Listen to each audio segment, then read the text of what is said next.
I'm here on Smithbury Street in Nottingham, where police are investigating the suspected murder of 52-year-old Mrs. Sarah Peters. They have arrested her husband John, and local residents are shocked, describing him to me as a pillar of the community.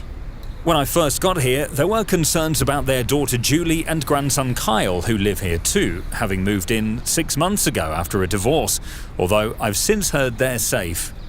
A neighbour told me she remembered Sarah as a chatty woman, although she hadn't seen her since she'd been diagnosed with early onset dementia and that she was getting visits from carers. It's safe to say this is a neighbourhood in deep shock. And I'll hand you back to the studio. Roughly 2/3 of domestic homicide victims are women, and the majority are killed by a partner or ex-partner, with the remainder killed by another relative or household member. This occurs across all cultures and ages. About half of intimate partner homicides include dependent children in the family structure.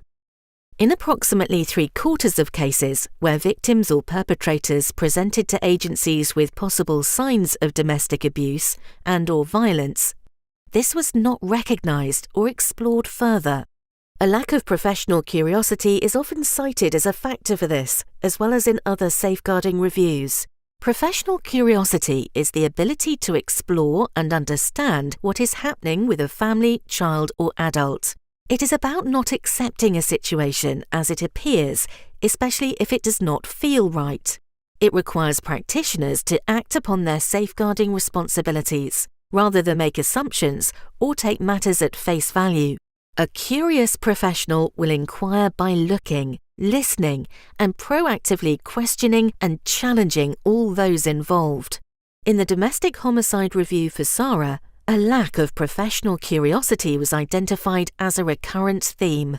John Peters had visited his GP twice in the 6 months prior to Sarah's murder to talk about difficulties in his relationship, but he wasn't asked on either occasion about the wider context.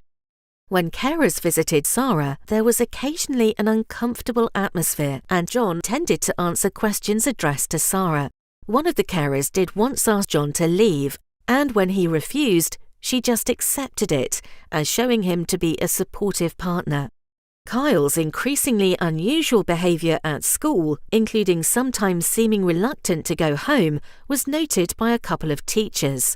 They asked how things were at home with Mum, but never questioned how things were with the grandparents and never raised it with the designated safeguarding lead.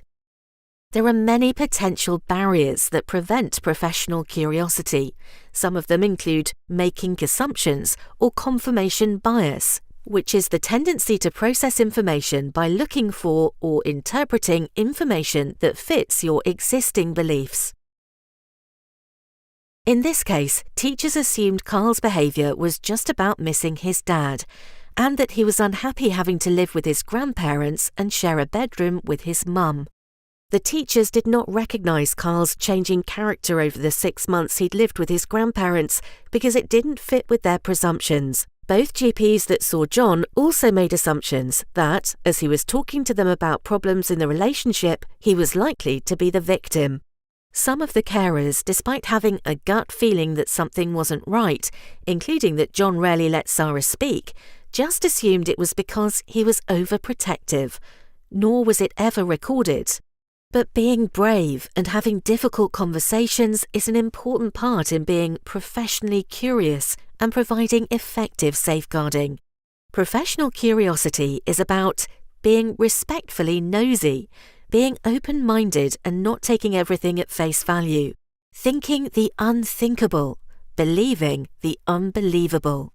We will never know if professionals had been curious, if they'd asked the next question, whether there would have been a different outcome for Sarah. For more information about being professionally curious, please read our 7-minute briefing.